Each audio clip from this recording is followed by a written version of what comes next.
When it comes to energy, America is at a crossroads. Our leaders have been rightfully focused on our economic recovery, but our nation is also in need of an energy recovery. We have become increasingly reliant on foreign sources of energy, placing both our economic and energy security at risk. Hello, I'm Karen Harbert, President and CEO of the Institute for 21st Century Energy at the U.S. Chamber of Commerce.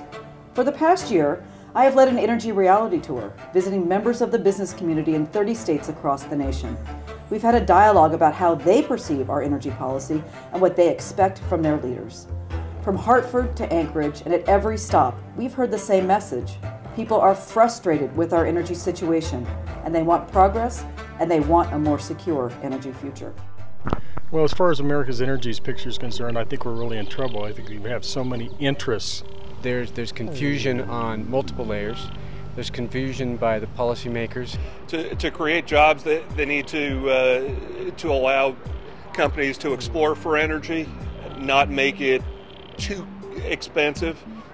Policies that the government are attempting to institute that regard regulation of what's going to happen with the oil industry, critical to the tourism industry.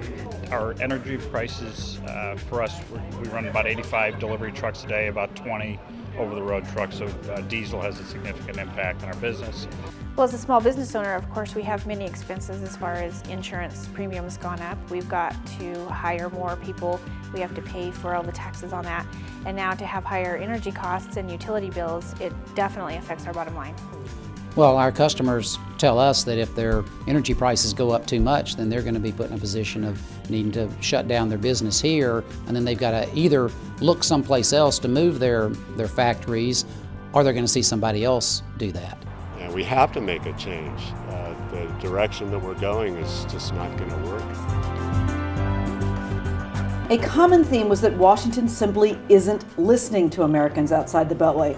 And policymakers in particular are not tuned into the business community, who are so central to our economic recovery. The administration's current approach on energy seems more focused on throwing up roadblocks to using energy than it is to creating and developing new sources. As a result, the private sector is uncertain about the future and unable to make the investments needed. Anytime there are limitations on energy production, we're talking loss of jobs, loss of access. The costs for fuel go up significantly. What Washington has to do is help. They can't be the solution. You've got to turn the private sector loose to allow them to make this one of their goals and not a goal that's enforced by the government. The energy policy, when they set an energy policy, I really believe that they need to think more about what they're going to do before they say anything. To change the mindset from a punitive regulatory aspect and an over-regulation to one that is reasonable and one that allows us to have business certainty. Americans understand that there is no silver bullet that will solve our energy challenges. No single source alone will be the answer. Rather, we need a comprehensive approach, one that takes into account our existing sources of energy, like oil and coal, the potential for growth in areas such as nuclear and natural gas, and new technologies like renewables that will enable us to meet our energy needs while reducing our emissions. We have to put our resources someplace, and I think we've got to do it on the energy side because we're basically a ticking time bomb. As a nation, it would be a lot better if we could get all on the same page and at least be working towards some of the same goals and realize that, yes, your agenda may be different than my agenda, but really we all get in our cars or our airplanes or whatever every day, and you need something to fuel that. And I don't want to be reliant on other countries and be in their good graces always. Well, energy runs our state, it runs our nation, and the key issues are that we have to have enough of it, it has to be cost effective, and it's got to be secured for the future.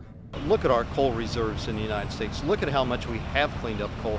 Look at nuclear power as a viable option. Certainly consider the renewables, wind and solar. You can't be 100% nuclear, or you can't be 100% coal fire. I mean, so you got to have that diversity out there. Expectations are high. People want and expect change. They want America to be a leader, and there is no reason we can't be. We have to move past the old, tired debates. in which government picks winners and losers, and move instead towards a unified approach that will break through the partisanship and unleash our nation's innovation and forge solutions for our energy future. We love our land.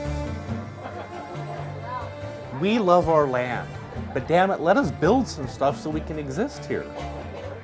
Let's get the job done. We've been working on this for a long time. We've made it a political football, and it's not a game. It's real. It has to be dealt with. And so one of the best things that this nation can do and policymakers is they can stop arguing about what they disagree on and start focusing on what we agree on. Now it's time to have the discussion and make sure the right people are at the table so that we can move the ball forward, because the truth of the matter is the global community wants to see the U.S. be a leader. Many of us in the U.S. want to see us be a leader. If the global community wants us to be a leader and we want us to be a leader, let's lead. To face up to reality, the Energy Institute has assembled a new plan to help guide our leaders. Called Facing Our Energy Realities, a plan to fuel our recovery. It lays out 5 principles that will create jobs and increase our energy supplies while ensuring a cleaner energy future. Over the coming years, we will be taking our plan not just to Capitol Hill or the administration, but across the nation, where we will invite the voices of American business to join us in our effort.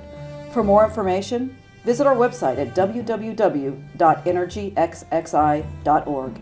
Together, we can bring about a real energy policy in Washington.